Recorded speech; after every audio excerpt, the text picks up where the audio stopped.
good evening from Moulsoe. So there is a guy who's done this Moulsoe walk, and he gets about as far as here, and he turns up this little lane here by the church. So let's see what else he could have seen, because all he does is goes wandering off down the fields. So it's a lovely sunny evening. It's 25th of August, just in case you're not sure what year it is, 2022. So we'll walk up this little path. Now I don't know the guy who did the walk, good on him for doing it. Now he goes right here down this path, see a load of pigeons. So I thought I'd go around the churchyard, starting with the rectory that the old Reverend Morgan used to have.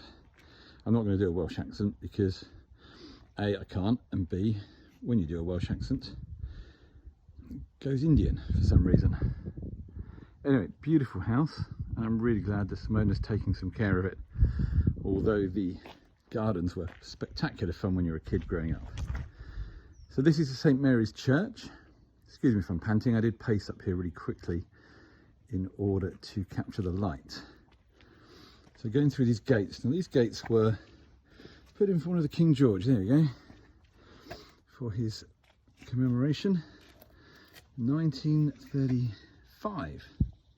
Look at that, well, that aged well, didn't it?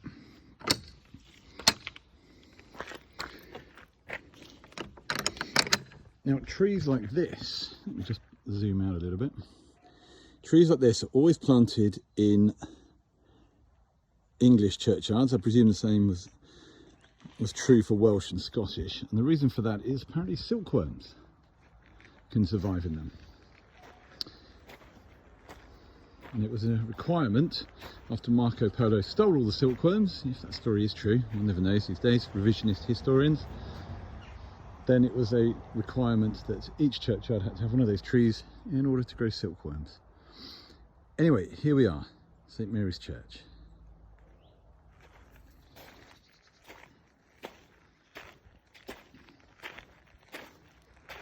That's going to sound really noisy in your headphones.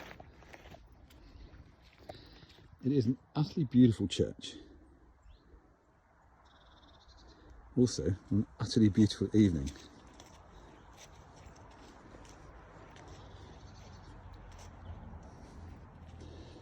Favourite playground when we were kids. Yeah, people who may have left the village and come back. Thomas Young. Don't think I ever met him. Fell asleep, 1998. And it's very likely that we won't be able to get in the church today.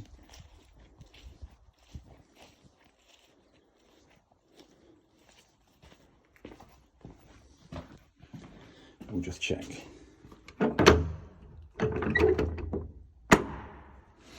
No, it's locked, but what a lovely echo. Welcome to St Mary's, Moulsoe. So just looking out over to Milton Keynes, it always reminds me of that old thing of a father with his hand on his son's shoulders, gazing over their empire and saying, "One day, son, all this will be yours." Well, over in the distance is the ever-encroaching Milton Keynes. One day, son, all this will be stores. I'm here all week, folks. So a quick look around the churchyard. Some very old graves. We probably missed a few actually. Some of the inscriptions have rubbed off through time and weathering and moss. Not much to see here, but just to make sure I'm not round the wrong side. Plenty to see there, just lots of moss. I think you could clean that up, you could make out the inscription. Whereas on this one here, it's virtually fallen away. Daniel King, perhaps? Quite a few of the gravestones have now formed part of the boundary wall, where they've slipped away. Whether they're original graves here, but I suspect they've just been used to prop up the wall.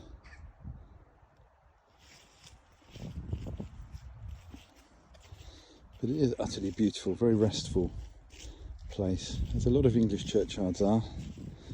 Looking over to Kingham's Farm over there. It could be a very lovely sunset tonight. And moving through, this is where it gets a little bit emotional for me. And this is the grave of my much loved mother.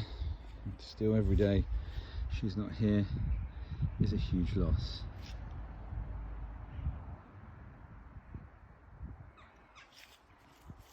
Too soon, Mum, too soon.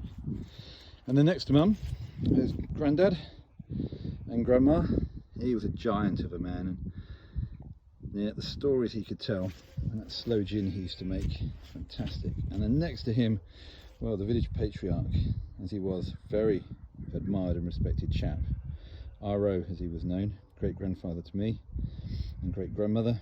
And then tucked away is Uncle Phil, Grandad's brother.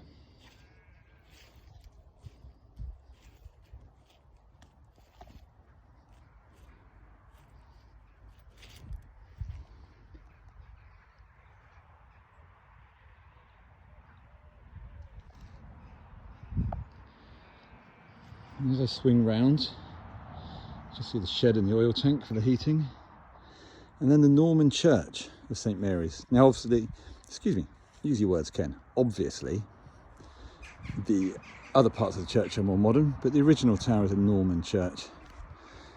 Now I've been up the top of this. The stairs are certainly engraved and worn through hundreds of years of people traipsing. And there you can see some of the original details. Now this could be a relatively short video because the low battery thing has just come up, and hopefully that gives you a taste and a view. Wisteria Cottage, the Hilliams used to live in that, very haunted apparently. Beautiful view. How far can this zoom in? Look at this, look at this beautiful agricultural land. Let's hope those fiends at Milton Keynes Council don't destroy it all. So Milton Keynes encroaches. And around here you've got Church View. How ironic, because the covenant's supposed to say that you sit on that bench and you have a view over those fields to a field called Topsnow, apparently. This monstrosity is in the way. Very frustrating. And then as we walk around, we see the Carrington's vault, in which members of Lord Carrington's family are buried. And there's some very well preserved graves. Sarah Shackshaft, say that one when you're drunk. 1886, next to George. 1885. Surprisingly good condition considering their age. And then we get to the vaults. Charlotte Susanna Gardner, Lady Suffield, 1859. But I don't know what she did to be outside the vault. Must have transgressed. And then Lord Carrington, with his family, I should say. Lord Carrington's alive. Rupert is. This chap here died at Boulogne in 1915. Died in 1929. Can't quite read that one. But the Carrington family vault. When we were kids, we used to say if you came up here at night, at midnight, and put both hands on the railings, you'd have footsteps following you home. Yeah, never did it. Too scared. Some beautiful classic old graves. This one's quite intriguing. Not sure why there is a fence around it. Stop people robbing it, perhaps. Who knows? A tree fell over in the great storm of 1987, just the other side of the path. And we all came home from school because the Eusdale school roof got blown off. And the tree was blown over just a little hillock, or hump I should say. And there's all these bones in the roots. It must have been planted on a grave at some point, and as it fell over, right where I am standing now, there's a whole load of bones dug up. Now underneath all this foliage, there's a lot of gravestones that have been plonked up against the wall for some reason. Great conker trees, absolutely brilliant conker trees. Just the joy of a beautiful country church, St Mary's in Moulsoe.